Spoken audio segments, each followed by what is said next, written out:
Buổi sáng ngày 4 tháng 9 lên tớp gà cheddar khoảng 40 con nha. Gà tơ 5 đến 6 tháng gà, chạng từ 1 kg đến 1,2 kg.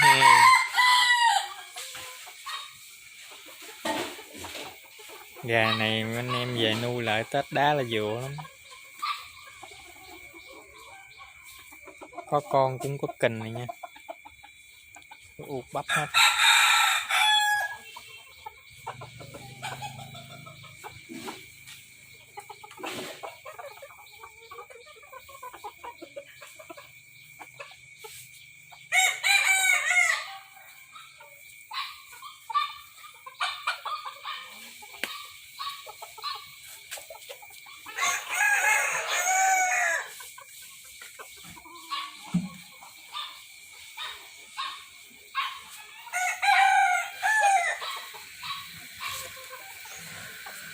Gà thơ nhưng mà tay tốt, vô tay cũng ấm. Gà có con tay vậy cui.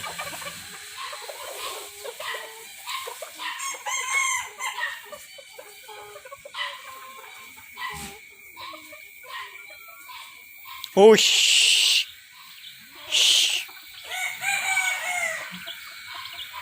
gà úa chân xanh.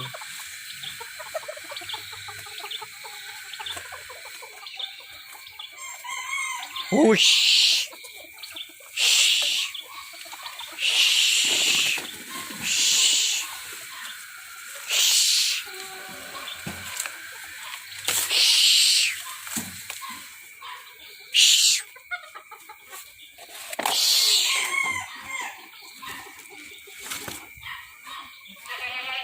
mẹ này chủ yếu gà điều nhiều.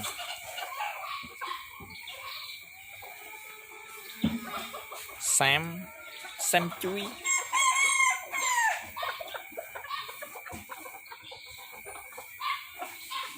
Gà váy hai hàng trơn, đa số váy đẹp không.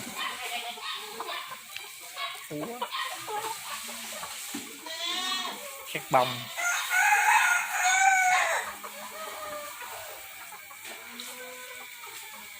Xám khói, xám chuối lum vậy.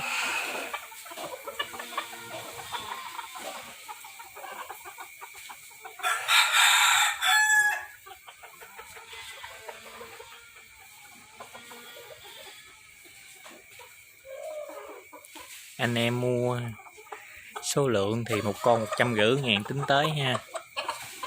Còn bắt 1-2 con thì giá 170, 180 tỷ con. Quá nhiều.